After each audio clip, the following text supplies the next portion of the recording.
Oi, eu sou a Flávia. Eu sou a Isabela. E você caiu no Angu de Grilo.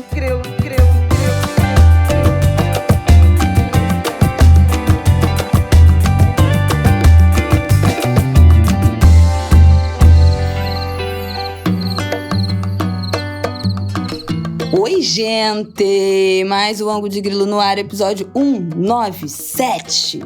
Deus, quase chegando no episódio 200. Bom, boa terça-feira pra vocês. Tudo bem? Como vocês estão? Tudo bem, Flavial? Tudo bem. Fim de semana intenso. Como disse a Winnie, vou estar cansada, mas foi realmente de ativismo, mobilização e emoção. Trabalho, encontros. Arte. Bom, eu queria dizer que finalmente na sexta-feira sai o nosso episódio extra para apoiadores. Então na próxima, o seu sextou dessa semana já vai ser com o episódio extra. E dentro de todos aqueles temas que eu já até me esqueci, mas eu vou resgatar, que a gente já tinha prometido de tratar, Flavial foi na peça Macacos no último domingo. Então também falaremos sobre isso lá. Foi o último dia da peça que estava em cartaz aqui no Rio, né, nessa temporada de 3 semanas em julho. Não sabemos qual vai ser a próxima temporada, quando vai voltar, mas acho que mesmo assim vale falar dessa... uma experiência, né? É uma experiência. Ela está aqui com cara de pensativa. Não, é uma experiência. Falaremos mais no nosso episódio de apoiadores. É uma imersão, é muito forte. Agora, ela é forte na emoção, todo mundo falando. Né? Porque assim, sobre qualquer aspecto que você mergulha em Macacos, ela é uma experiência fortíssima. Ela é uma experiência artística, dramatúrgica muito forte, porque revira várias emoções. Nunca vi um espetáculo de revirar tantas emoções, né? Do choro desesperado, da indignação, da vergonha, da generosidade, da empatia, da admiração. É um turbilhão de sentimentos, assim, é um liquidificador de sentimentos. Mas também do ponto de vista do teatro, do ofício teatral. É uma coisa absoluta. Eu nunca tinha visto nada parecido com isso, assim, porque é um monólogo. E o Cleiton, exatamente, e o Cleiton Nascimento, ele ocupa o palco, né? A forma como ele usa, como ele põe o corpo dele à disposição, corpo, mente, voz. Pô, é um negócio assim que você fala, gente, isso não é de Deus. Que isso? Porque ele visita muito, tem muitas técnicas, sabe? Muito interessante mesmo. Falaremos mais sobre isso no nosso episódio de apoiadores. Sexta-feira tá no ar. O link para você assinar está aqui no descritivo do episódio. Você pode assinar pelo Apoia-se ou você pode assinar pela Orelo. Assinando pelo Apoia-se, você tem que entrar pelo site, né, pela web, e o áudio fica hospedado no SoundCloud. Então você entra no Apoia-se para ouvir, e aí de lá você pega o link. E na Orelo você ouve direto no aplicativo da Orelo. É um pouco mais fácil, fica lá nosso episódio da semana e logo em cima vai estar o nosso episódio para apoiadores com um cadeadozinho. E aí quem apoia vai poder ouvir e aí consegue ouvir direto no aplicativo. É mais fácil o processo. Então é isso, falaremos mais sobre isso. Não, mas meu fim de semana também teve a posse de Heloísa, ex-Buarque de Holanda, agora Heloísa Teixeira, na Academia Brasileira de Letras, que foi também um acontecimento. Eu já fui a algumas posses na Academia Brasileira de Letras. Nunca vi tanta diversidade. Foi uma ocupação. Tinha mulher trans, tinha jovem poeta favelado, slam, flup. Foi assim uma coisa... A Academia Brasileira de Letras tremeu. Segunda e terceira coisa. Eu fui no Expo Favela, no sábado de manhã. Uma potência também impressionante, assim, a Cidade das Artes totalmente tomada pelos empreendedores, debates muito interessantes, conversas amorosas e contundentes. E fui na Marcha das Mulheres Negras, 9ª Marcha das Mulheres Negras no Rio de Janeiro, um evento que se consolida no calendário. Afropatota toda. Ativismo, claro, reivindicação, luta por direitos, mas muito afeto, muito abraço, muito riso, muita liberdade. sabe? Eu fiquei particularmente comovida com 2 mulheres pastoras evangélicas que vieram me abraçar. Foi super bonito, assim, esse congraçamento, né? De um reconhecimento de irmandade, de afeto, de convergência. Essa abertura já virou um bloco, mas eu precisava falar, meu fim de semana foi realmente intenso. Desculpa a música de fundo, repetindo. A gente sabe que é horrível uma pessoa falando com uma música de fundo, mas ela não entende que a abertura fica assim, entendeu? Ela vai falando e você tem que ficar ouvindo com essa musiquinha da abertura que ninguém merece. É isso, gente. Para mais detalhes sobre todos esses rolês do último final de semana de Flaviol, assine nosso apoio, vamos falar sobre isso na sexta-feira aí no seu foninho pra você ouvir no final de semana. Uma edição extra do Ângulo de Grilo, tá bom? Então vamos começar esse episódio. A gente vai começar falando sobre os desdobramentos do caso Marielle. A gente falou sobre isso muito rapidamente na segunda-feira passada. A gente gravou enquanto a coletiva do Flávio Dino estava acontecendo. E aí agora conseguimos, eu acho que falar o grosso ali naquele momento, mas agora tem alguns detalhes a mais para serem tratados. No segundo bloco a gente vai falar sobre os dados desse censo, nosso glorioso censo, que pela primeira vez incluiu os quilombolas no censo e teve 1.300.000 declarações de pessoas autodeclaradas quilombolas. Então, um número imenso, super ultra expressivo de um grupo muito invisibilizado, muito pouco estudado, né, pelas estatísticas, e acho que vale a pena a gente falar sobre isso aqui também. E aí, junto disso, a gente vai falar sobre a pesquisa Percepções sobre o Racismo no Brasil, realizada pelo IPEC, Instituto de Inteligência em Pesquisa e Consultoria Estratégica, que fala sobre, né, a percepção sobre o racismo no Brasil. E acho que também tem a ver aí com essa inclusão dos quilombolas no censo, né, essa pauta aí étnico-racial. E aí, nosso último bloco de pop-ups tem porte de drogas no STF, a votação vai voltar. Virada de mês, né? Voltam os trabalhos, acaba o recesso parlamentar, então tudo vai voltar a ser discutido. A gente tinha falado nisso aqui, que esse agosto vai ser bombado, o Zanin vai tomar posse. Então tem os pop-ups aí de tudo que vai acontecer nessa semana. Vamos, que essa abertura já ficou longa demais. Bom, vamos começar aí falando sobre o caso Marielle, né? As novidades que tiveram na semana passada a partir da divulgação da delação do Elcio de Queiroz. A gente viu, né, na semana passada, isso foi na segunda-feira, o Flávio Dino fez aquela coletiva falando sobre essa delação, falando sobre alguns detalhes, mas depois teve, de fato, a divulgação do documento todo e do ponto a ponto que o Elcio tratou nessa delação. Também na semana passada teve aquela, junto com isso, né, teve aquela operação de busca e apreensão e de prisão do Suel, né, do Maxwell, que a gente falou disso aqui, também do envolvimento dele. E aí, a primeira coisa que eu quero levantar, antes da gente falar do que tem, enfim, não necessariamente de grande novidade, mas os detalhes novos que apareceram nessa história, muita gente falou sobre como foi imprevisível, acho que ninguém estava esperando essa delação, e o Elcio ter deixado o Rony Lessa na mão, né? Ter traído esse comparsa dele nesse crime terrível. Tem alguma expectativa de delação do Rony? Isso foi levantado na semana passada. E o que se chegou nessa questão? O Rony vai fazer delação? Não vai fazer delação? A gente está mais próximo de quem mandou, né, matar a Marielle e também acabou matando o Anderson? Porque essa é uma pergunta que ainda não está respondida, né?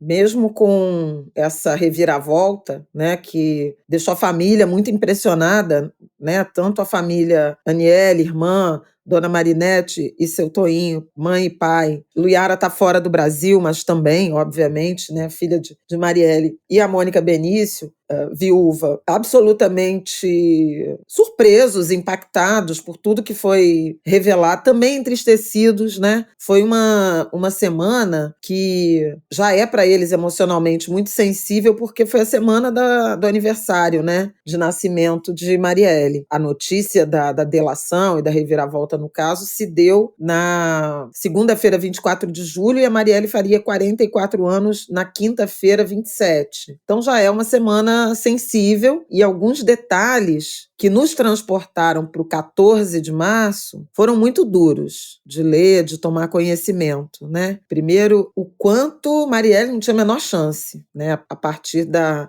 decisão, do planejamento, da quantidade de gente envolvida, da indústria que é, né? E aí esse é um eixo importante da gente tratar também aqui. Mas foi surpreendente, em primeiro lugar, essa decisão do Elcio Queiroz de fazer uma delação premiada. Ainda não está claro quais serão os benefícios que ele vai colher com essa delação. Algumas informações que ele deu são obviamente estratégicas para livrá-lo de algumas imputações adicionais. Por exemplo, a primeira coisa que ele diz é que ele foi chamado para o crime no dia do crime. Ao meio-dia do dia 14 de março de 2018, ele recebeu a ligação do Rony Lessa, que era seu grande amigo, parceiro, compadre, para uma missão, um trabalho. E ele não sabia do que se tratava, que ele só soube quando Marielle, saindo da Casa das Pretas, o Rony Lessa falou: é agora, siga o carro e tal. O que, obviamente, é difícil de acreditar, né? Que um crime que exigiu monitoramento, premeditação, tudo isso, o motorista do carro foi convocado somente no dia, quase, né? No dia D, quase na hora H. Então é claramente uma tentativa dele de se livrar de uma acusação de premeditação, que é uma qualificação, né, do homicídio. Ele implica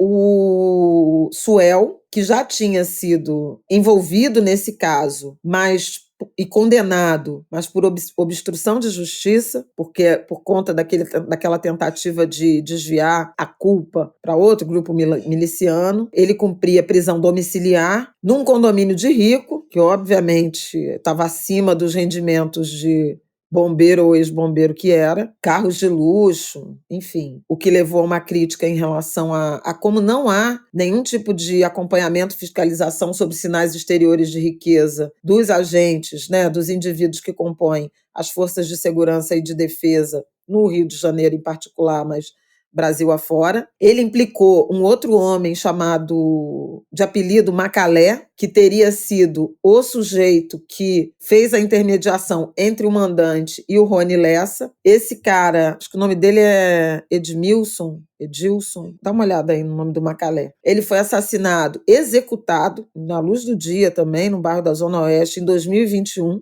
E o inquérito está parado. Pode ser que daí haja também uma reabertura e uma apuração adicional sobre implicação e quem matou, porque pode ter sido uma queima de arquivos, embora ele fosse... Edilson Oliveira da Silva, né? Assassinado em novembro de 2021. Também ligado à milícia, enfim. Mas uma execução, as imagens são nítidas e não levaram nem a arma dele. Ele estava armado e não levaram nem a arma. Então, nem tentaram simular um assalto, né, um latrocínio. Implicou um sujeito de apelido Orelha, que teria sido o cara encarregado de destruir o automóvel usado no crime no Complexo da Pedreira, que é um território dominado pelo tráfico, né, território conhecido por receber e redistribuir, né, direcionar cargas roubadas e automóveis roubados.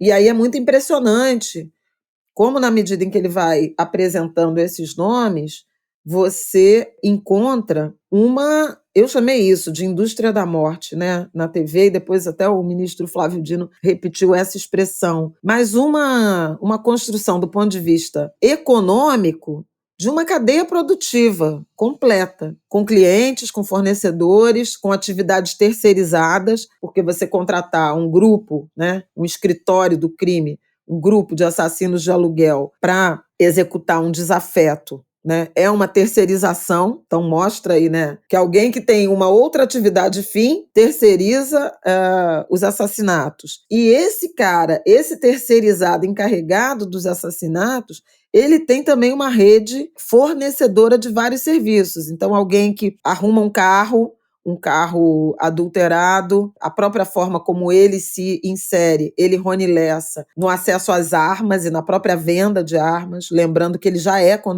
foi condenado em segunda instância pela Justiça Federal por tráfico internacional de acessórios de armas de fogo e já foi condenado na Justiça do Rio por comércio ilegal de armas de fogo, de como ele contrata o indivíduo que vai dar fim ao carro, como ele contrata e acessa serviços de monitoramento ou gente para acompanhar a vítima, como ele convoca um motorista para dirigir o carro. Então, assim, gente, é um empreendimento criminoso. E aí eu trago aqui a fala do ministro Flávio Dino numa entrevista ao J10, na própria segunda-feira 24, em que ele diz que esse inquérito, a despeito do objetivo original, que é descobrir quem foi o mandante, ou quem foram, né, os mandantes, e qual foi a motivação para o assassinato de Marielle, ele toca e ele terá desdobramentos, e é preciso que tenha, preciso que isso seja cobrado, nas conexões e no funcionamento do crime organizado no Rio de Janeiro. Porque veja todas essas referências que eu fiz, o quanto isso se comunica. Você sai da milícia, o assassinato por encomenda, o tráfico de drogas, o roubo de carro, a adulteração de carro, a destruição de automóveis, a compra, a montagem, a venda, a revenda de armas de fogo, a receptação de armas desviadas das forças policiais, porque uma outra informação que o Elcio Queiroz trouxe é de que a arma utilizada no assassinato de Marielle foi uma arma que teria desaparecido do BOPE num incêndio, Batalhão de Operações Especiais, né, da Polícia Militar do Rio de Janeiro, num incêndio, décadas antes, e que ele, que era um oficial reformado da Polícia Militar, o Rony Lessa, teria adquirido porque ele tinha uma afeição pela arma, por aquela arma, uma submetralhadora, né? Então, ele readquiriu uma arma que ele tinha utilizado e que foi subtraída do BOPE. E ele até duvida, o Elcio Queiroz duvida que essa arma tenha sido, de fato, destruída e lançada ao mar pelo afeto que Rony Lessa tinha por essa arma. Então também tem uma frente aí de tentar descobrir a arma de fogo. A forma como eles agem para destruir provas, né, do crime e dificultar, obviamente, apuração e investigação. Então ele conta que o carro, antes de ser destruído, teve uma placa trocada. E a placa que eles usaram no dia do crime, ela foi picotada e lançada ao longo da linha de trem de uma via do Meier na direção do subúrbio, assim como as cápsulas usadas das balas, né, dos cartuchos liberados, né? Então, você viu na semana passada agentes da Polícia Federal e homens do Exército com detectores de metal varrendo a linha de trem para tentar recuperar essas evidências. Acho que aqui a gente esgota uma reflexão sobre as conexões do crime organizado e o quanto essa delação poderá ser útil, né, nessa direção. E traz novos nomes, né? Porque nessa história que você falou da arma, que ele não teria se desfeito da arma porque teria afeição à arma, ele cita o nome de outro policial, que ele acredita que pode ter herdado essa arma do Rony, ou que esteja com a arma do Rony, porque o Rony em um momento já tinha mencionado que esse policial estaria com uma coisinha dele. Na história do desmonte de carro, ele traz também o cara que foi o contato deles, que fazia essa ponte para o desmanche de carro na pedreira.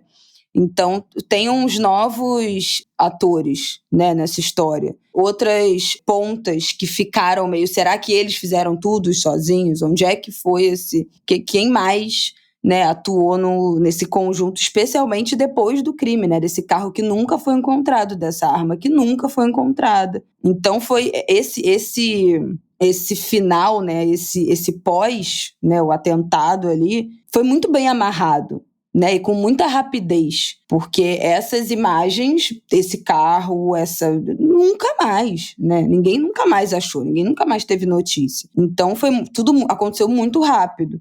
E eu acho que traz novos atores também que não teria como, que a investigação nunca conseguiu alcançar, né? O paradeiro desse carro, dessa placa, dessa arma. Isso é uma coisa. A própria dinâmica, né? Porque aí, assim, a gente está falando aqui, só para a gente terminar esse bloco, depois a gente volta para o crime. Mas para terminar esse bloco, como nesses 5 anos tudo isso ficou parado, né? Então, um outro eixo é a quem interessava frear. essa investigação. Porque, veja, mais uma vez o ministro Flávio Dino dizendo, tem até algumas críticas que ele recebeu por conta de um excessivo protagonismo em relação a um tema que era da polícia e não do ministro da Justiça. Mas um ponto importante que ele trouxe foi o seguinte: se a gente conseguiu, a gente Polícia Federal, né, conseguiu, a partir da entrada no caso em fevereiro, essa delação e essa reconstituição e apuração do que eles chamam de elementos de corroboração, 5 anos depois, o que teria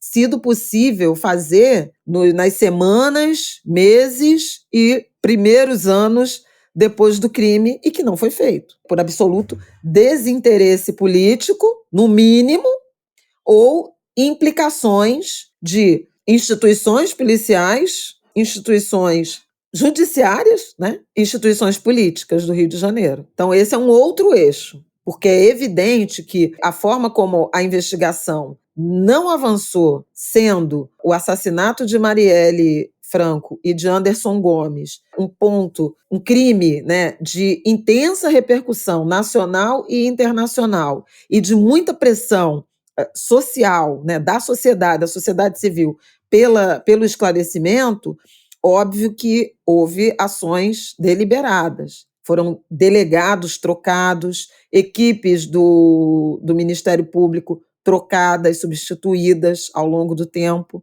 Acho que foram pelo menos 3 delegados trocados na investigação desse homicídio. E óbvio que a cada troca você perde coisas. Você perde memória, você perde evidência, Sim. você perde tempo. E tempo, no depoimento de delação do Elcio Queiroz, absolutamente crucial, né? A forma como Sim, a rota de fuga, onde eles deixaram o carro, eles saíram do local do crime e foram para o Meier, na casa da família do Rony Lessa, e entregou a sacola com a arma para o irmão reconhece, admitiu que recebeu a sacola, admitiu que pediu um táxi, a pedido de Rony Lessa, ele pediu um táxi para levar Rony e Elcio para a Barra da Tijuca, apontou, informou qual foi a cooperativa e a Polícia Federal conseguiu encontrar o taxista, que confirmou o roteiro, a corrida, etc.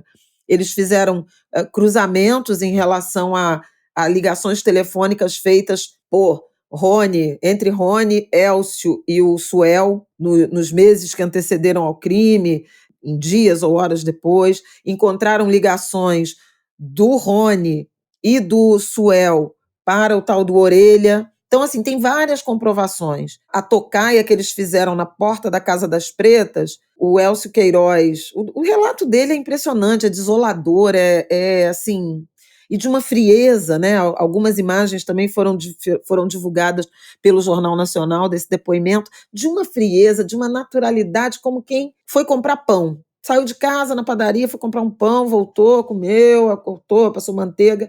Uma banalidade.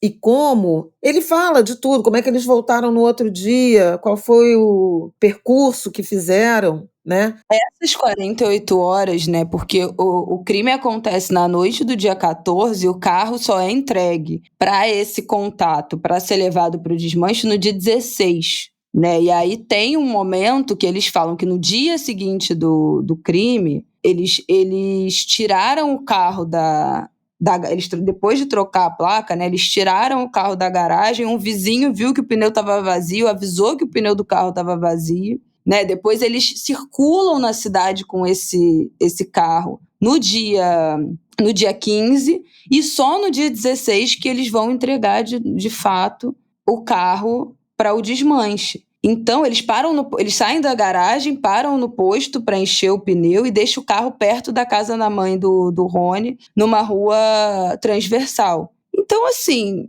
o carro ficou parado na rua, 24 horas. Né? Não estava intocado dentro de uma... Ele ficou intocado dentro de uma garagem e no dia seguinte, 16, ele fica na rua. E esse carro poderia ter sido reconhecido, né? Se essa imagem tivesse sido divulgada, porque tem a imagem do carro, né? Depois a imagem do carro apareceu passando ali naquela região do Estácio. Então, essa imagem, que eu nem me lembro mais quanto tempo essa imagem demorou para aparecer, mas esse carro poderia ter sido reconhecido pelo vizinho, né? Ou pelo menos o cara achar minimamente estranho. Pô, tem um carro exatamente daquele modelo. Não, e varrer todas que foi as câmeras de divulgado. segurança, né?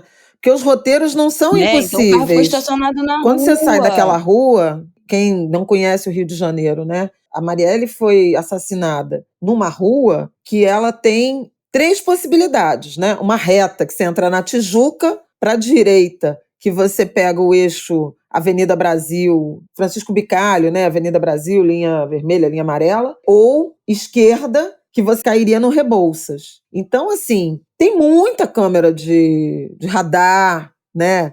Então, acionar isso de imediato ajudaria muitíssimo, porque pela velocidade do carro, por bater o carro que já estava na porta da Casa das Pretas, que eu ia mencionar isso, né? A tocaia, como ele disse que num primeiro momento, que ele soube que ia ser um assassinato, quando o Rony Lessa, o assassino que puxou o gatilho, precisou de ajuda para passar do banco da frente para o banco de trás do carro, vestiu um casaco e tal. E ele menciona, e a perícia confirma, que tem um movimento no carro que é compatível com alguém se movendo do banco da frente para o banco de trás. E que eles fazem uma consulta com um celular de aplicativo de trânsito para ver se tinha blitz, alguma coisa assim, e acende uma luz, né? O celular ilumina dentro do carro. E a perícia também confirma que, de fato, acende uma luz dentro do carro compatível com isso. Então, assim, gente, ao mesmo tempo que você pensa realmente era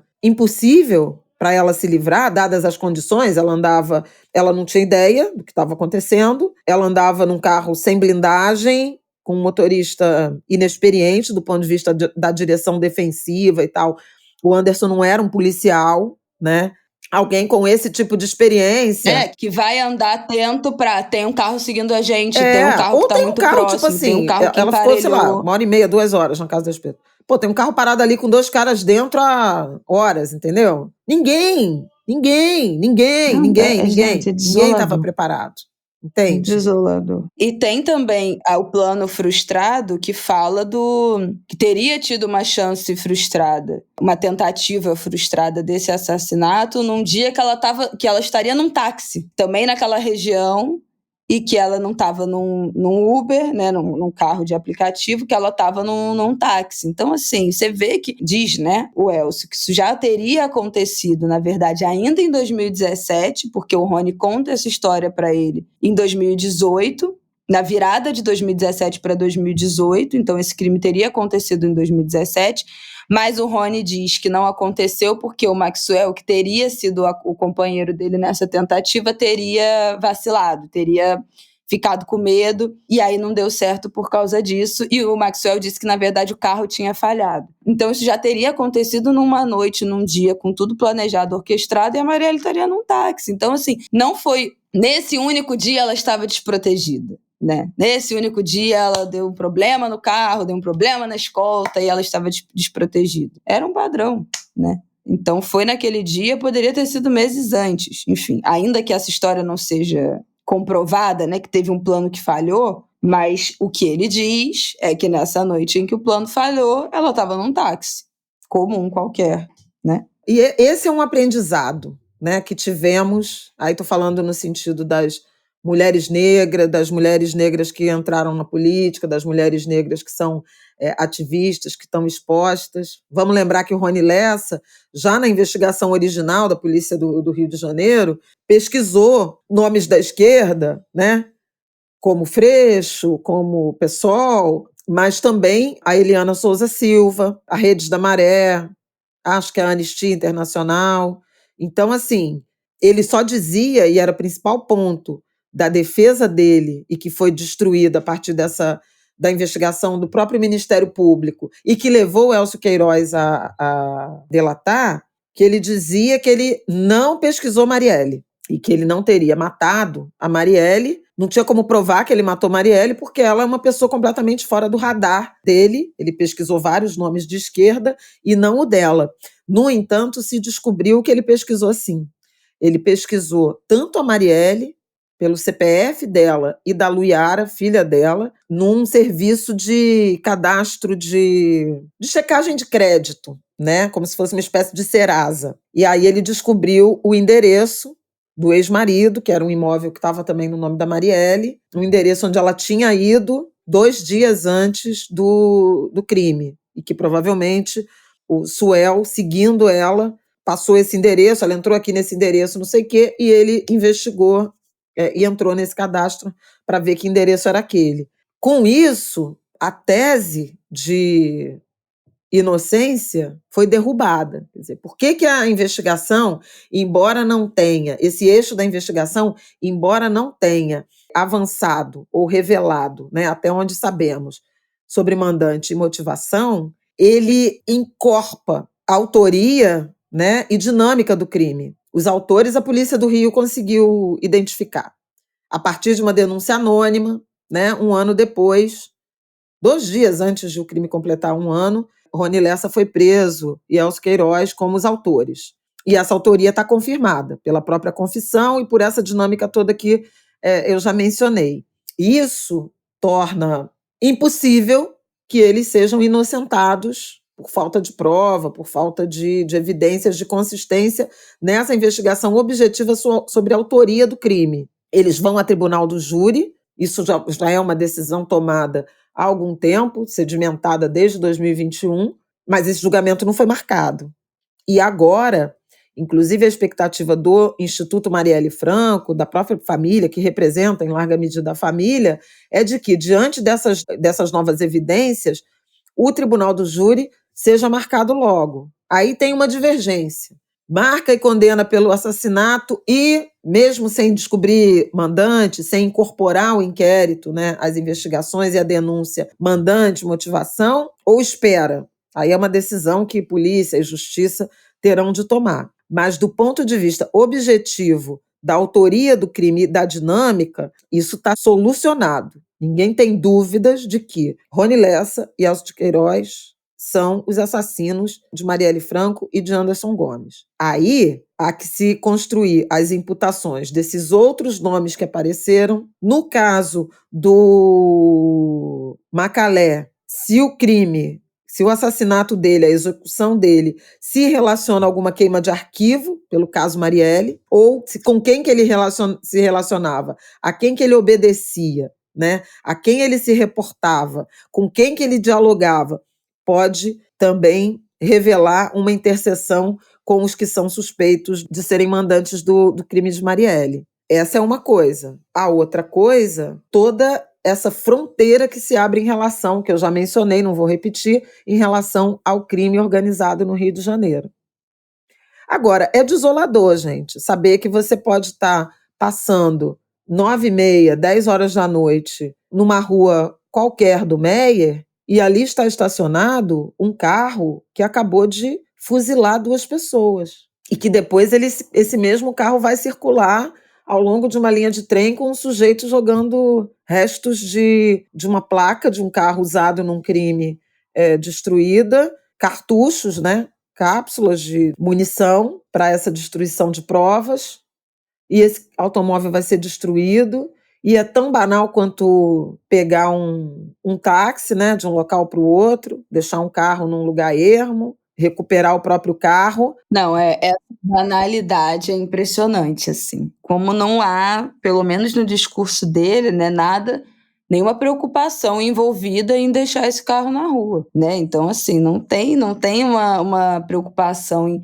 Quando eles foram descartar, a placa, os pedaços de placa e cápsula estavam em outro carro. Mas eles vão andando ao lado, né, ao longo da linha do trem e jogando por cima do muro. Então, assim, ele jogou de dentro do carro e ele ia conseguir dar distância e força para jogar aquilo da janela do carro. Ele foi parando ao longo de uma linha de trem e jogando aquilo. Que horas, né? Provavelmente de noite, provavelmente de madrugada. Mas quantas vezes a gente já não passou, né, voltando de madrugada de qualquer lugar, a gente não passa por um carro parado num lugar aleatório, a gente não passa por um... E tipo assim, e não pensa, né? E não faz nada, e não eventualmente acha esquisito e segue, né? Em lugares ermos, em lugares esquisitos, e tem um carro parado no meio do nada, e você fica, gente, Deus me livre, deixa eu passar logo. E você fala, gente, será que tem alguém naquele carro? Né? Será que tá acontecendo alguma coisa? Eu me lembro, tem umas regiões ali por trás da Barra, né? Que você passa voltando de algum lugar, Barra, Recreio, que é no meio de um matagal, que é no meio do nada, que é um lugar super ermo e eventualmente tem um carro largado, um carro com a porta aberta. E todo mundo passa e não tá nem aí. Sabe Deus o que tá sendo feito naquele momento, o que tá acontecendo. Quantas pessoas não passaram e não viram um cara pro lado de fora de um carro tacando coisa por cima de uma linha de trem e não fez nada, né? E não quis se envolver, nem olhou, nem pensou nisso. Então, a banalidade com que isso acontece, a tranquilidade, não era um lugar ermo, né? O cara não foi pro meio do mato, ele não foi, sei lá, pra Guaratiba, no meio de um manguezal em Guaratiba, descartar a placa. Ele tava na linha do trem, tipo assim, num lugar que, obviamente, seja a qualquer hora do dia ou da noite, teria carro passando, teria ônibus passando. Né, no meio de um lugar que é muito movimentado durante o dia, mas também tem movimento durante a noite. Com certeza não era um lugar que, enquanto ele fez isso, não passou uma viva alma. Então, a tranquilidade E eu também queria também trazer esse silêncio cúmplice, né, de familiares, sabe? É muito... Não, isso ninguém é asqueroso. sabia, entendeu? Teu irmão chega numa quarta-feira aleatória, segura aí essa bolsa pra mim. Você não pergunta. Guarda aí pra mim essa bolsa, depois eu pego. Pede um táxi pra mim, sabe? E naquele carro. Pô, naquele dia, entendeu?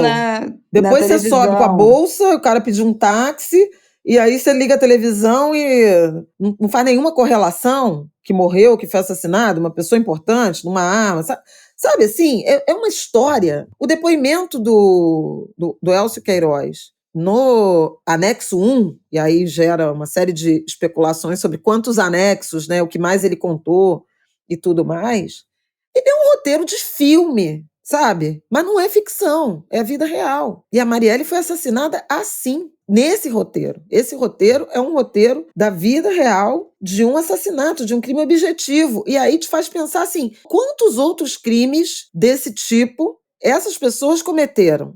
Essa cadeia, né? Porque, obviamente, esse não foi o primeiro, esses não foram os primeiros. Né? E também é difícil acreditar que foram os últimos, né? Até a prisão dele um ano depois, devem ter ocorrido outros. E com esse nível de exposição, nada aconteceu, né? Porque também tem no depoimento que o cara que eles contatam para levar o carro para o desmanche, esse tal desse Orelha, que é um cara aqui, ó, que já teve uma agência de automóveis e trabalhava com seguro de carro e hoje em dia tem uma sorveteria. Então, a princípio, é um cara que, assim, não é um cara que é diretamente... e a fonte de renda dele diretamente envolvido nesse esquema. A sensação que dá é um cara que já trabalhou com isso e que meio que não trabalha mais ou não trabalha mais tanto, né? Mas que é um contato do Rony, do Suel. Que é procurar um conhecido, um velho conhecido. E aí o Elcio descreve o tempo todo que esse Orelha falava, eu não quero saber, não me conta. E o Rony falava tipo, não, porque esse carro aqui tem que sumir, não sei o quê, tentando explicar a necessidade do sumiço do carro, e o Rony cortando o tempo todo, falando, não quero saber de nada, eu não quero falar disso, eu não quero saber o que aconteceu, desesperado para descer do carro, desesperado para sair daquele lugar. Então era um cara que também foi um elo de ligação, né, entre esses caras e o desmanche do carro, que sabia, que participou do plano, né, que agora será procurado, denunciado, enfim, se é que já não foi, isso eu não sei, não me lembro, e que fez esse papel de, não me conte, né, tipo, irmão, não perguntei, também não sei de nada, meu Deus, não sei de nada, porque ele não foi o cara que fez o desmanche, ele não foi o cara que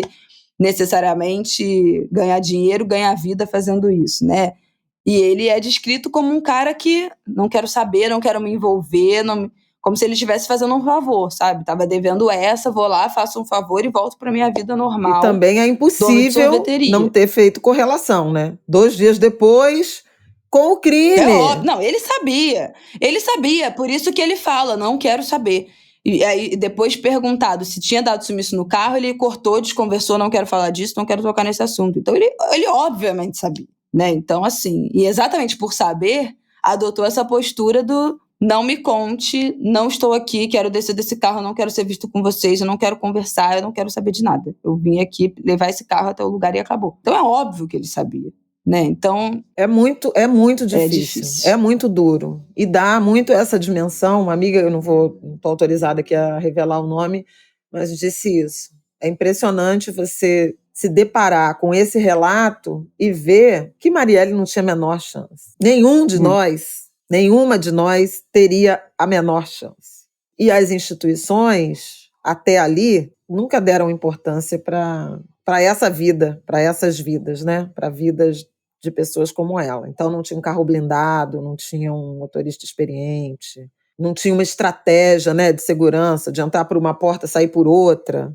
Acho que são questões que hoje nos atravessam, do ponto de vista de quem já conversa um pouco mais sobre segurança pública, sobre essas táticas, né, de proteção, mas até ali não existia essa possibilidade e Sim. Isso dificultaria, mas não impediria tamanho o empenho. Então essa é uma questão. Há um otimismo em relação a se chegar a mandante a partir de novas diligências, a partir de outras informações que o Elcio Queiroz tenha dado para a Polícia Federal sem que não foram ainda divulgadas. Houve mudança no depoimento da mulher do Rony Lessa, ela que disse que ele tinha passado a noite em casa, visto o jogo, não sei o quê, mudou o depoimento, disse que ele realmente não estava em casa, que chegou muito tarde e tudo mais, então corrigiu, e de novo é meu pensamento em relação a como as pessoas silenciam, né? E ao silenciarem são cúmplices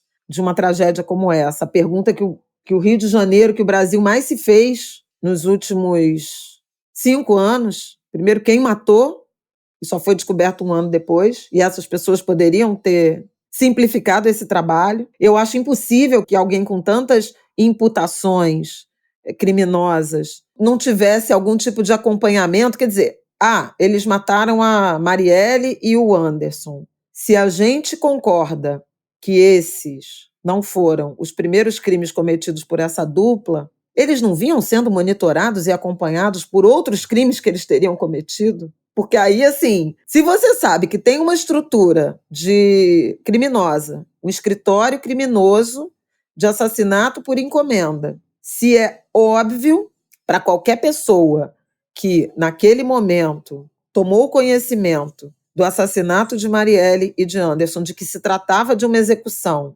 não tem os suspeitos de sempre, né? Para você monitorar a movimentação dessas pessoas, desses indivíduos. Por isso a desconfiança de que há algum tipo de pacto, de comprometimento, de omissão e de obstrução vinda dos espaços de poder, seja das instituições policiais, seja da liderança política. Porque eu acho que é meio óbvio. Até quando a gente acompanha resolução de crime, ou, inclusive assim, da vida real, ou na ficção, no cinema, você sabe que investigadores experientes falam: esse aqui é típico desse grupo e não devem ter 10.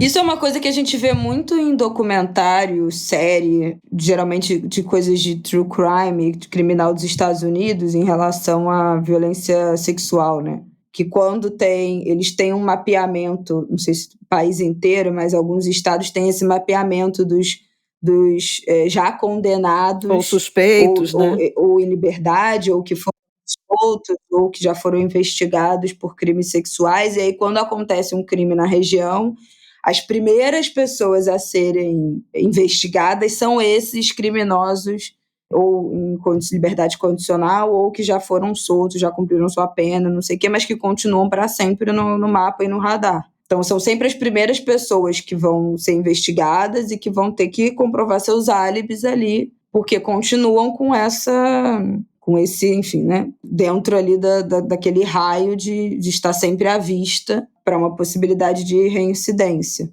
Mas, enfim, acho que é isso, né? Acho que falamos tudo sobre esse assunto terrível. Acho que falamos esse tema tudo, e a expectativa terrível. é de que, segundo o ministro da Justiça, mais uma vez, é de que nas próximas semanas tenhamos novidades em relação a mandante e motivação. Então, muita expectativa nessa direção.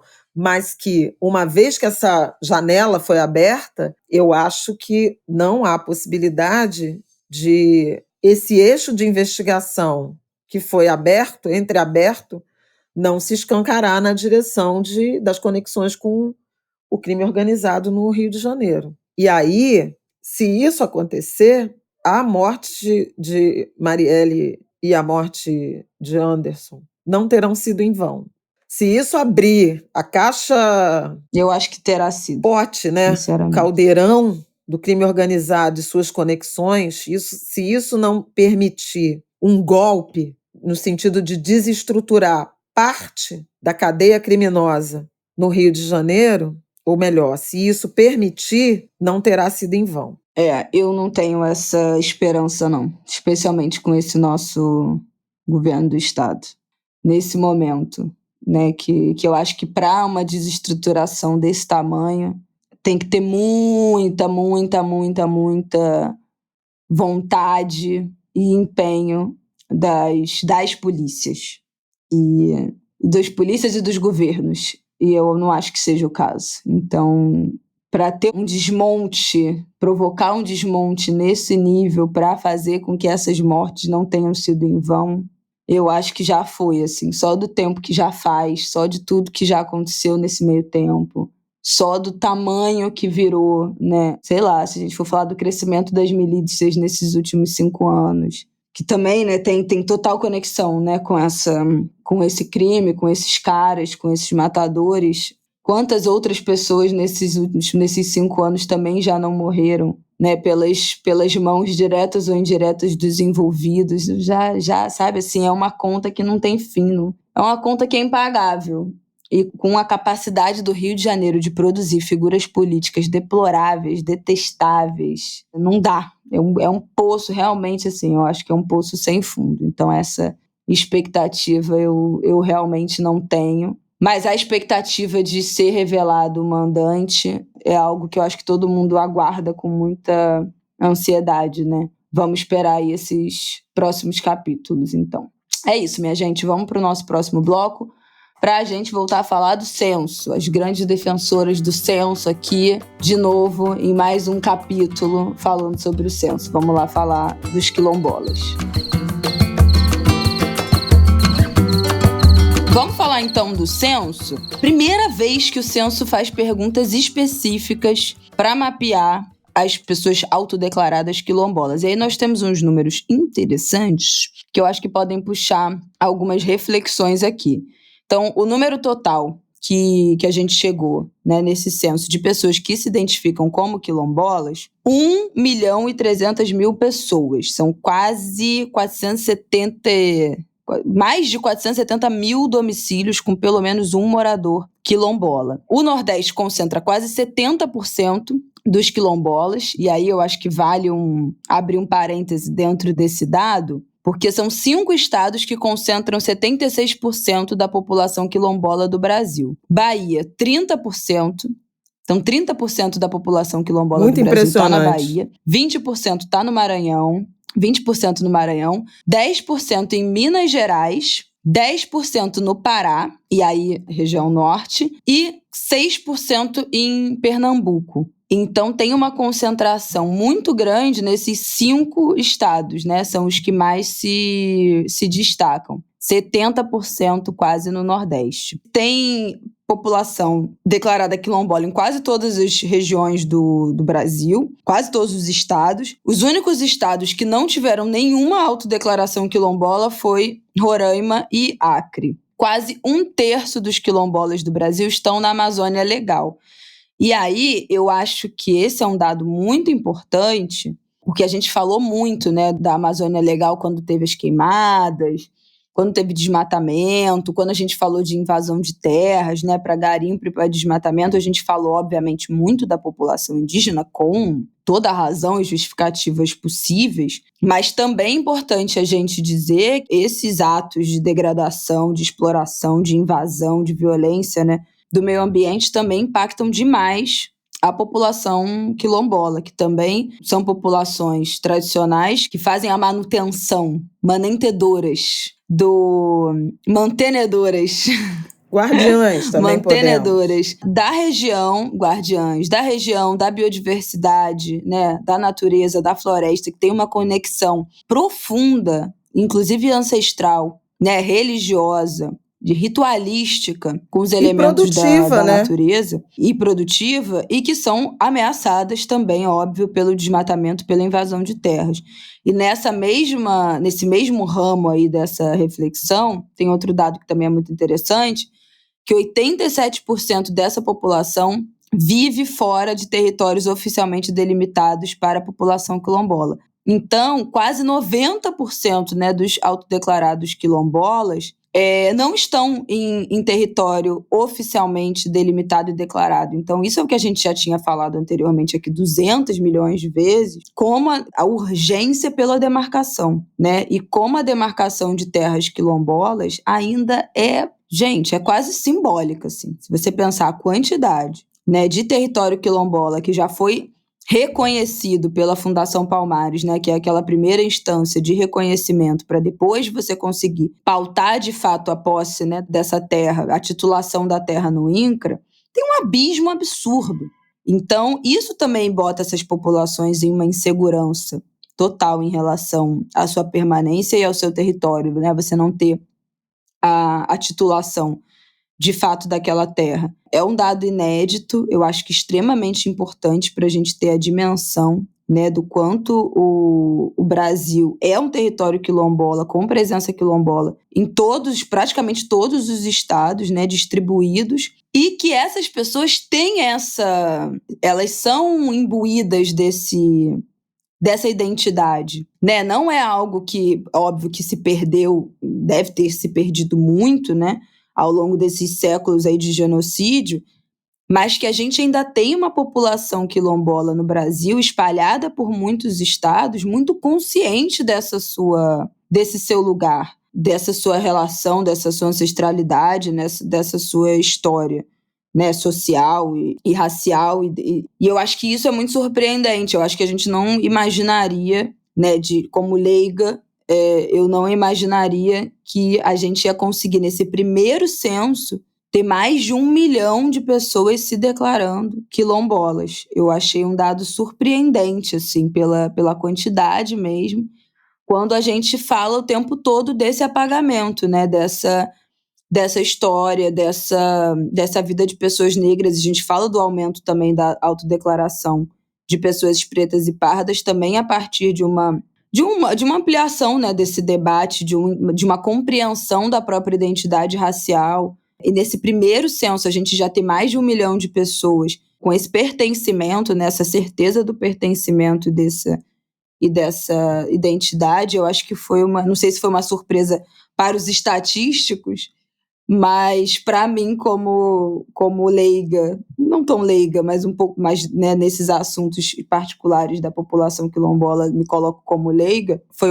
acho que uma grata surpresa. Eu queria, quer dizer, o número realmente não era uma imensa interrogação, e aí, por si só, isso é de uma importância imensa, né, para a agenda de lutas, justamente para a reivindicação de políticas públicas, para a descoberta do que converge, de quais são as necessidades, porque, veja, tem uma concentração de ocupação no Nordeste, né, principalmente Bahia e Maranhão, mas são territórios separados, distribuídos. Então, entender como essas populações se concentram, se localizam e que tipo de política pública elas demandam é absolutamente fundamental, e ter essa contagem vai ajudar intensamente, não apenas em pensar políticas públicas do ponto de vista da articulação do governo federal, que é o papel do governo federal, mas objetivo em relação a estados e municípios, né? Você cobrar com muito mais contundência as políticas públicas e a assistência a essas populações por parte, sobretudo, de governos estaduais. E a gente vê muito descaso, em que pese o fato de a titularidade depende do reconhecimento, do processo todo de reconhecimento da existência dessas comunidades, das características culturais, antropológicas, etc., de ocupação desses territórios pela Fundação Palmares, pelo INCRA, e aí a decisão da Casa Civil de efetivamente assinar a titularidade, os governos estaduais e municipais também empreendem uma imensa opressão, em muitos casos, ou omissão em relação à opressão violenta, que especulação imobiliária nos municípios, que grilagem. A gente vê os casos do Maranhão, que foi governado por 8 anos, nos últimos 8 anos, por Flávio Dino, e a gente vê o drama, né, dos quilombolas de Alcântara, que é, inclusive, a maior comunidade. Aparece aí no dado do IBGE, são quase 10 mil quilombolas, né, no território de Alcântara, no Maranhão. Então, é ferramenta, sim, de elaboração de estratégia e cobrança de política pública. Mas eu também queria destacar o quanto... Eu posso só, antes de você destacar, trazer só os números dessa história da titulação e da certificação. Nesse momento, a gente tem 2.921 comunidades quilombolas certificadas pela Fundação Palmares e apenas 147 territórios delimitados e titulados pelo INCRA.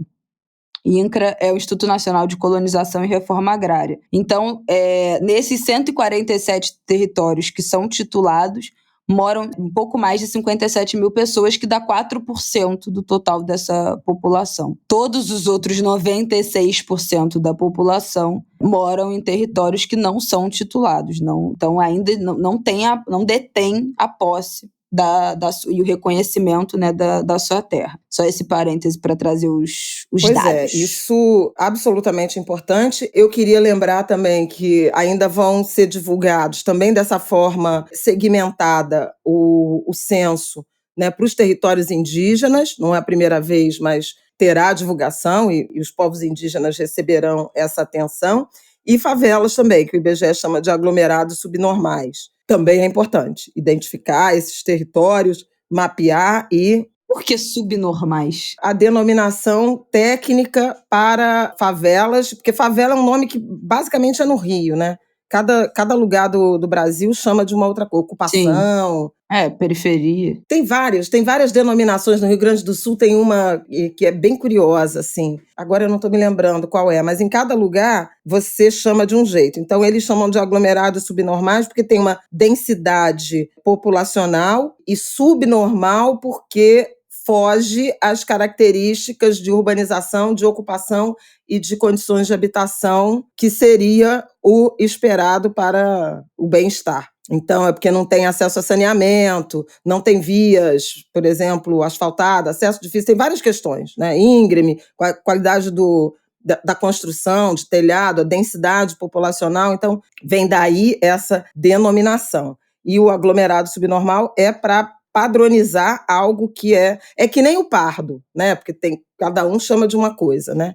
Quando o IBGE investigou a cartela de cores, né, de autodeclaração de cores da população brasileira, acho que foram 134, 137 denominações diferentes. E aí tudo se aglutina no pardo. É um pouco por aí. Entendi. Mas eu queria chamar a atenção para a riqueza desse trabalho, a profundidade desse trabalho, a importância objetiva de ter esse resultado e usá-lo para apoiar diagnóstico, reivindicação e elaboração de políticas públicas para a população quilombola, está evidente. E acho que está dito, não preciso dizer mais nada. Mas esse trabalho do IBGE, para chegar no censo de 2020, ou só realizado em 2022, com a investigação sobre a população quilombola, sobre os quilombolas no Brasil, em primeiro censo, eu acho que foi em 1872. Essa foi a primeira vez, né, 2022, que a gente teve essa contagem. Ela começa em 2008, no início de diálogo do IBGE com a CEPIR, né, a Secretaria Especial de Políticas de Igualdade Racial, que hoje é o Ministério da Igualdade Racial, e com lideranças quilombolas, com a CONAC, Confederação das Associações de Comunidades Quilombolas, Territórios Quilombolas. E aí ele chega em 2018, ou seja, uma década depois, com a decisão de incluir no censo 2020 e já com mapeamento lá perto já da realização do censo, de 5.972 territórios quilombolas no Brasil. Então, não foi assim, tipo, bateu na sua casa, você se considera quilombola? Eles fizeram essa pergunta em territórios específicos previamente mapeados, nos mesmos moldes do que acontece com o território indígena. O Fernando Damasco, que é o gerente de territórios tradicionais e áreas protegidas do IBGE, disse o seguinte: esses resultados só foram possíveis porque realizamos um detalhado e abrangente mapeamento das localidades quilombolas existentes no Brasil. Embora já existissem estudos, trabalhos acadêmicos e registros administrativos que forneciam indicações resumidas sobre localização das comunidades, nenhum outro mapeamento foi capaz de informar com padronização metodológica, detalhamento geográfico e abrangência nacional a distribuição dos quilombolas no território nacional. Então, essa autodeclaração dos quilombolas não é assim, você é quilombola? Sou. Não. Ela está intimamente ligada a territórios, à ocupação desses territórios, à presença nesses territórios pré-determinados. Quase 6.000 territórios pré-determinados, 473 mil domicílios nesses territórios, presentes em 1.696 municípios brasileiros, e dos quais, como disse a Isabela, só 147 titulados e 494, nem 500, demarcados. Então, a gente entende um pouco do tamanho, né, da exclusão, do descaso, do desconhecimento e a importância desse trabalho que foi feito pelo IBGE. Em alguns momentos, em governos hostis, né? Se a gente pensar que de 2019 para cá, governava um presidente que falava que quilombolas eram pesados em arroba e não prestavam para nada, nem para procriar, tá? Foi nessas condições. Então, assim, também um reconhecimento, um aplauso ao IBGE. A persistência, a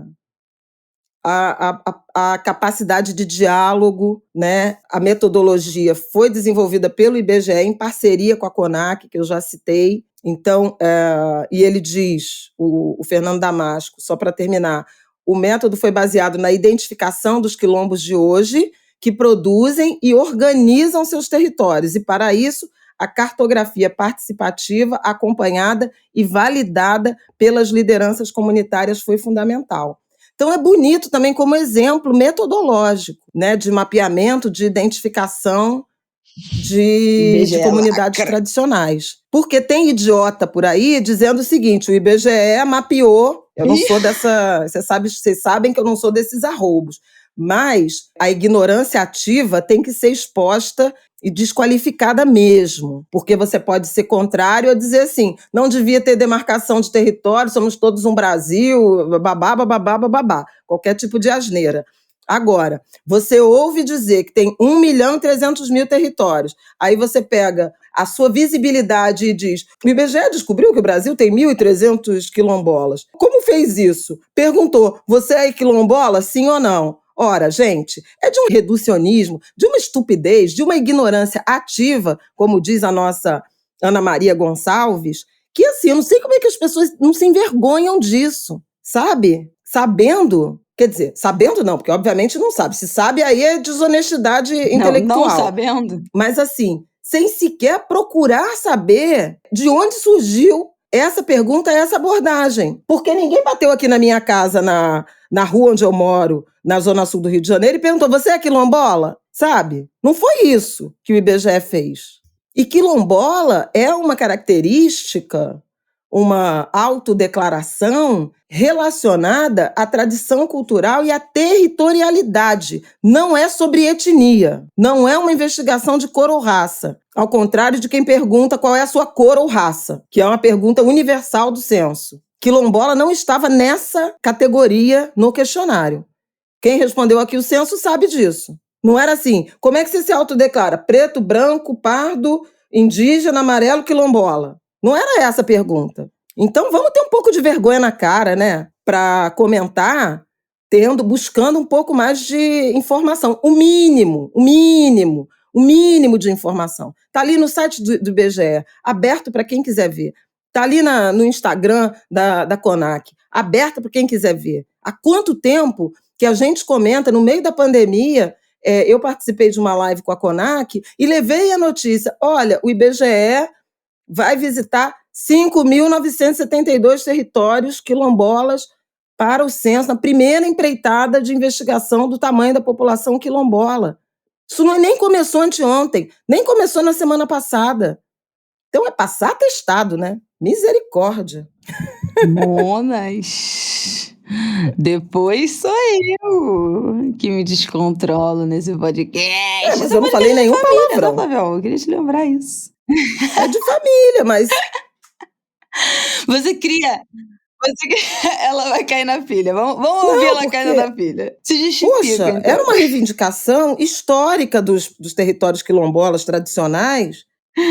Desde a Constituição de 1988, reivindicavam isso. Informação é poder. E aí você reduzir um trabalho que durou mais de década, praticamente a gente está falando de uma década e meia, de 2008 até agora 2023. A gente está falando de uma década e meia. E vinha alguém dizer que o IBGE contou 1.300.000 quilombolas. Como? Perguntou, você é quilombola? Ah, gente, pelo amor de Deus, toma vergonha. Putz, grilo. Vamos passar rapidamente sobre a pesquisa, que esse episódio, como sempre, já está gigante, para a gente ir para os nossos pop-ups do último bloco. Bom, a gente tinha falado aqui, né, da pesquisa Percepções sobre o Racismo no Brasil, do IPEC, e aí eu acho que vale a pena a gente dizer, já que a gente está falando aqui, né, de comunidades quilombolas, que eu acho que, em sua maioria, também são compostas por pessoas autodeclaradas. Só quero deixar uma coisa aqui, pesquisa do IPEC, mas por encomenda do Instituto Peregum e do Projeto SETA, de Educação Antirracista, tá? É importante porque não foi uma decisão espontânea do IPEC, né? O IPEC foi contratado para fazer essa pesquisa. Foram 2.000 pessoas ouvidas de 16 anos ou mais em abril de 2023. Eu acho que tem um dado principal, né, nessa pesquisa, que é a percepção, de fato, da violência racial. E aí, 81% das pessoas entrevistadas concordam que o Brasil é um país racista. 60% concordando totalmente, 21% concordando em parte. Além disso, também falaram que 96% da população, né, entrevistada acha que são as pessoas pretas as que mais sofrem racismo, e 88% concordaram de que esse grupo populacional é mais criminalizado do que pessoas brancas. Eu fiquei impressionado de tanta gente concordar com isso, sinceramente. Eu acho que realmente a internet dá uma dimensão pra gente das coisas, talvez seja uma lupa no que tá pior. Né? Eu achei que foi até muita gente concordando que as pessoas pretas são as que mais sofrem racismo e que esse é o grupo populacional que é mais criminalizado em relação a pessoas brancas. Tô satisfeita de você enxergar esse copo meio cheio, porque tu achou tudo uma bosta. Não, porque ok, tem uma consciência, né, ao longo das décadas, uma desconstrução da ideia de que o Brasil é uma democracia racial. Isso, de fato, é um ponto positivo, né? O racismo é visível, reconhecido, mas, no entanto, é visível como se não fosse praticado objetivamente por seres humanos, outros brasileiros e instituições. Tá. Vamos chegar lá. Né? Porque tem uma contradição aí. É racista, mas quem é racista? É sempre o outro. Ainda vamos chegar lá. 81%, pois é, vamos falar disso. 81% dessas pessoas concordaram, né, que totalmente ou parcialmente de que o Brasil é um país racista, mas somente 11% afirmaram que tem atitudes ou práticas racistas. Só 10% reconheceram que trabalham em instituições racistas, 13% que estudam em instituições educacionais racistas, 12% que a sua família é racista, 36% que convivem com pessoas que têm atitudes racistas e 46% que convivem com pessoas que sofrem racismo. Então, uma população que sabe que o país é racista, que identifica que o país é racista, mas que não sabe dizer de onde que é que está vindo conhece as vítimas, racismo, né? mas que não conhece os criminosos, né? Sendo que racismo é crime, né? Então, assim, é por isso que a gente fala de atitude antirracista. Não é sobre autodeclaração. Ninguém é racista. E o que você faz, né, no enfrentamento ao racismo? Pelo visto aqui, ninguém faz nada, né? Tá todo mundo sentado em berço esplêndido. Nas 10% de empresas ou instituições racistas, no 13% de escolas, nas famílias, né? A pesquisa não investigou isso, atitude antirracista. Mas acho que essa dificuldade em identificar objetivamente onde é que está o racismo e quem pratica é algo complexo, que atrapalha muito o enfrentamento. Porque, gente, 11% só admite que tem atitude racista.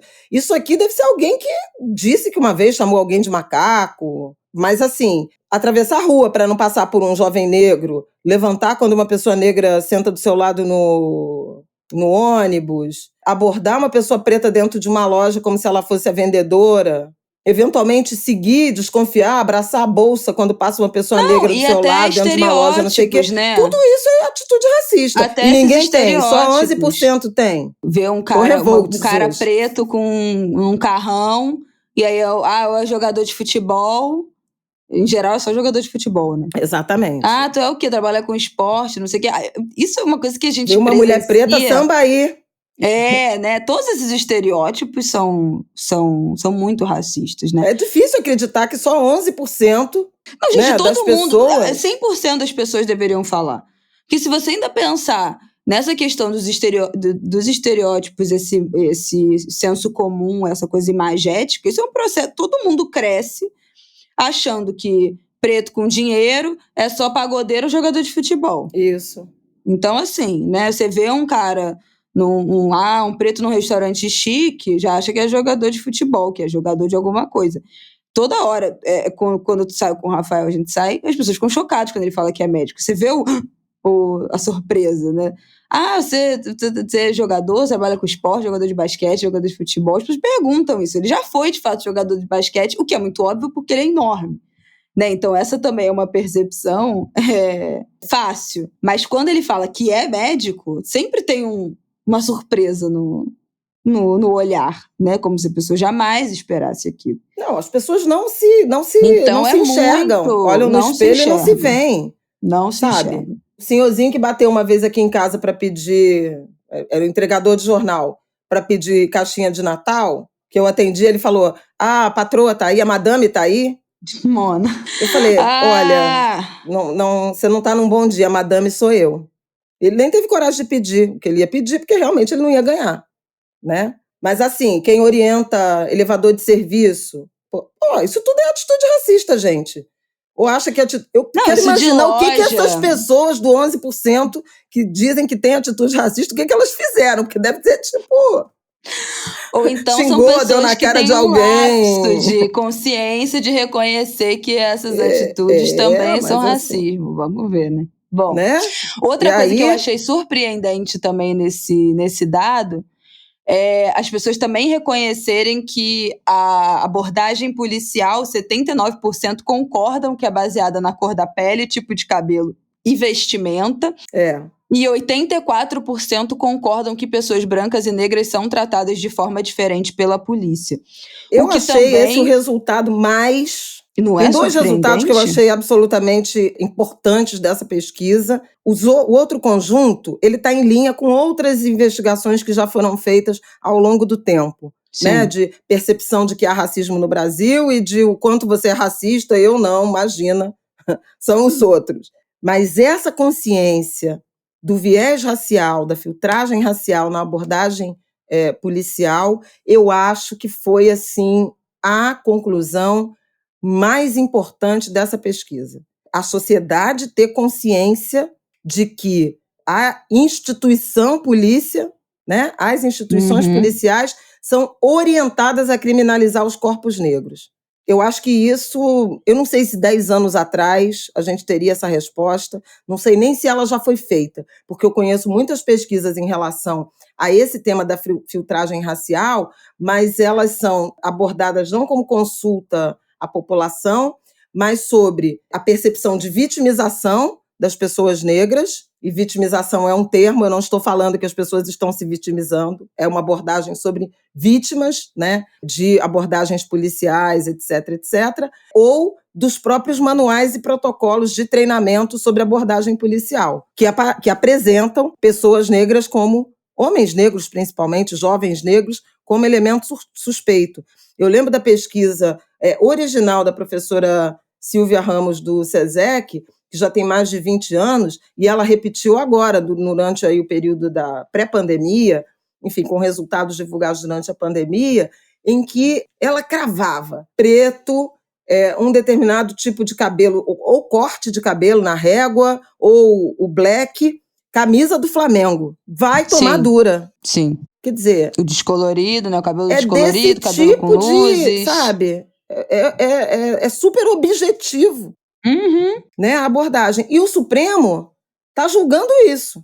A gente já falou aqui, tem outros angus que a gente trouxe, essa questão da... Não, esse resultado é um argumento fortíssimo, né, para esse julgamento do perfilamento racial do Supremo. Foi uma excelente um timing, novidade, assim, perfeito. Uma compreensão muito, muito objetiva de que tem um problema ali na polícia, no racismo institucional. E o outro, 74% a favor de reservas de vagas de cota em universidade, concurso público e empregos no setor privado. Então, não apenas se tem a percepção de que a política de cotas para acesso à universidade é bem-vinda, mas que ela deve ser ampliada para o mercado de trabalho. Então, uma percepção objetiva de que o mercado de trabalho segue sendo uma barreira.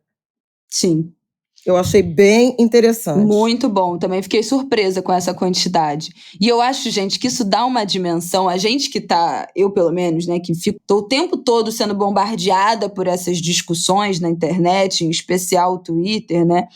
E a gente tem acesso ao lado B dessa discussão racial, que eu acho que são as pessoas que acham que o Brasil não é racista, que os brancos sofrem racismo, a galera do racismo reverso, a galera que acha que não tem filtragem na abordagem policial, a galera que é contra a cota, né, reserva de vaga. Então, assim, a gente tem um acesso tão frequente a esse outro lado dessa opinião que ela parece muito maior do que ela de fato é, né? Toma uma proporção, essa galera desse outro lado tem uma proporção tão grande por essa capacidade também de viralização das redes sociais, o quanto esses posts geram engajamento, né? O quanto esses posts aglutinam pessoas da mesma opinião, que você fala, gente, acabou, é uma catástrofe. Todo mundo pensa assim, na verdade eu faço parte de uma bolha, só eu e mais meia dúzia pensamos diferente, discordamos dessas pessoas, e na verdade não. Então essa pesquisa me deu de certa forma, foi uma grata surpresa de perceber que a maior parte da população é a favor de ter cota, que é uma coisa que vai voltar a ser debatida. Sim, porque a lei fez 10 anos, né? Fez 10 anos e aí precisa voltar. E ela deve ter uma revisão, um aperfeiçoamento.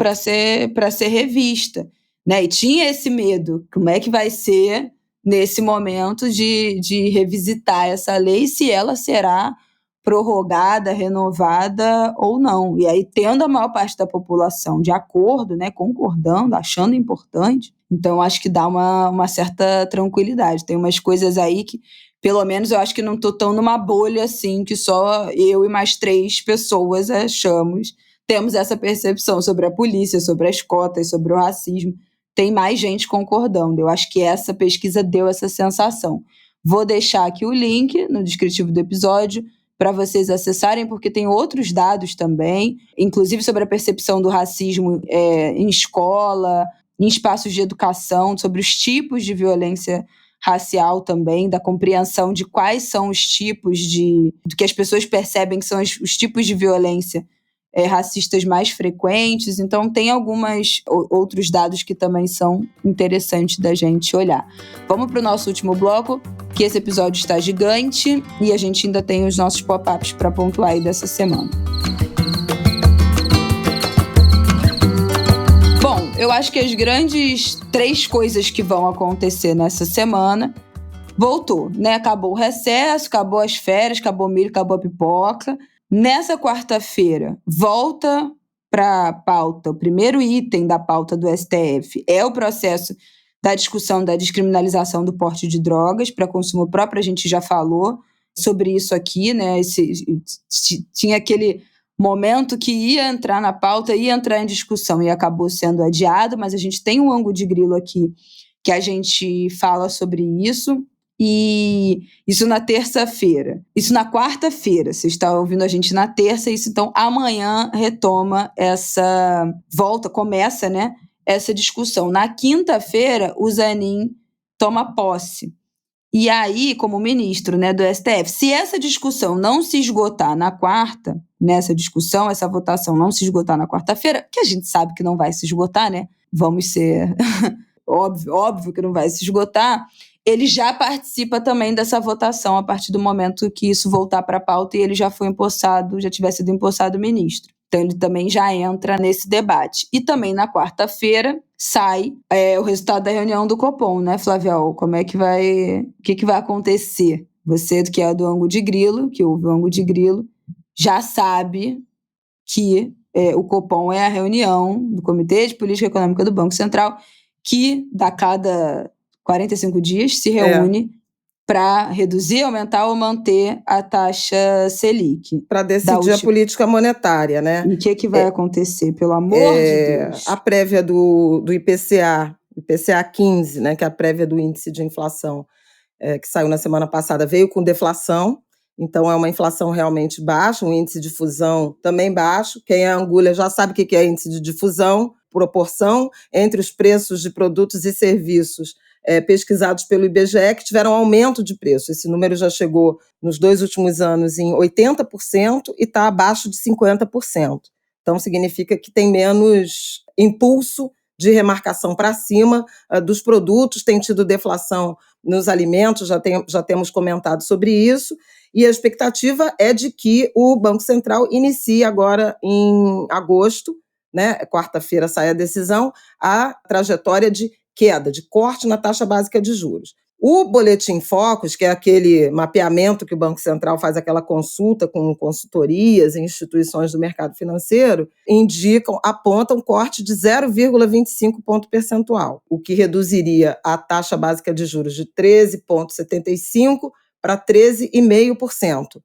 Mas tem muita gente também acreditando que possa vir um corte de 0,5 ponto percentual, o que reduziria para ainda estratosféricos 13,25% ao ano. O que a gente vai ver é o que essa sinalização, essa decisão do Banco Central, agora com Gabriel Galípolo, né, o que era o secretário executivo de Fernando Haddad no Ministério da Fazenda e que foi indicado pelo presidente da República e aprovado pelo Senado como diretor de política monetária do Banco Central, principal diretoria do Banco Central, se ele vai ter alguma influência nessa decisão, ou que influência ele teria, né? Porque a expectativa para a chegada, principalmente do Galípolo, é de uma visão divergente, né? Abrir divergência em relação a essa compreensão teimosa,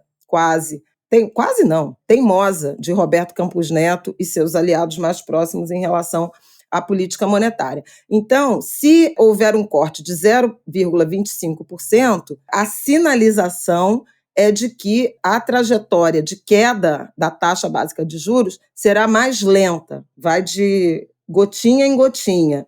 Se for 0,5 ponto ou mais, seria uma trajetória mais rápida. E, obviamente, que quanto mais rápida a queda da taxa básica de juros, mais rápida a recuperação da atividade econômica, que anda com sinais, inflação muito baixa, mas uma certa desaceleração, né? Os últimos índices mostraram queda no varejo, muitas montadoras, a gente já comentou sobre isso, dando férias coletivas, fazendo suspensão temporária de contratos de trabalho. Então, a gente vê que são todos indícios de uma economia que está ressentida do impacto, né, negativo das altas taxas de juros. Então, vamos ver qual vai ser o ritmo e como é que o Banco Central vai se comunicar a partir dessa terça, quando o primeiro ou os 2 primeiros diretores nomeados pelo governo Lula, terceiro mandato, ocupam assentos na diretoria do Banco Central e na reunião e no colegiado do Comitê de Política Monetária.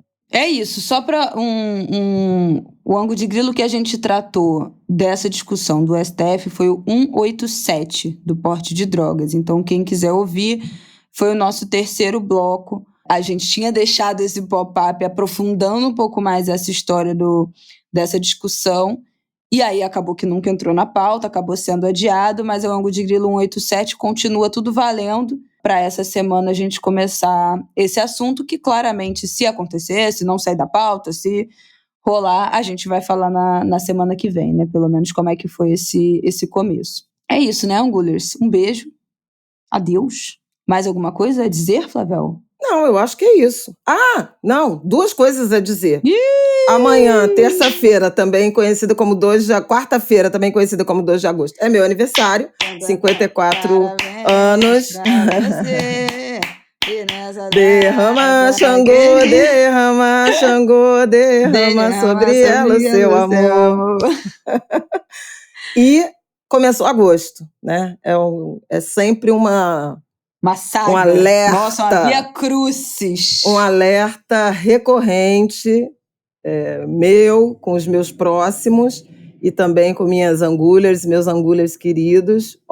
Mês de silêncio, Atotô, Omolu, Obaluaê na área. Sem ficar arrumando que zumba. Ele gosta de silêncio, ele gosta de recolhimento, ele gosta de reflexão, boca calada, atitudes contidas, não vai se expor por aí, segura seus projetos, fica quietinho, guarde o silêncio, que agosto é o mês para isso.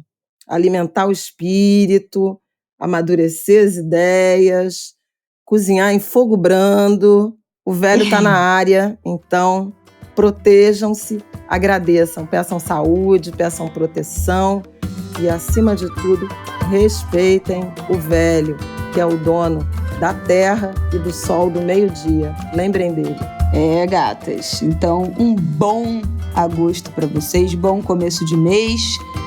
Sempre uma nova oportunidade, né? De começar uma trajetória diferente. Eu sinto essa atmosfera do recomeço, quando os meses começam. Tá chegando aí, né? Organização financeira, o dia de pagar as contas, de receber dinheiro. Então, esse é o momento para organizar a sua vida. Aproveita esse segundo semestre aí agora engrenando. A hora é essa, gente. Até semana que vem. Um beijo para vocês. Terça-feira estamos de volta. Beijo, boa semana.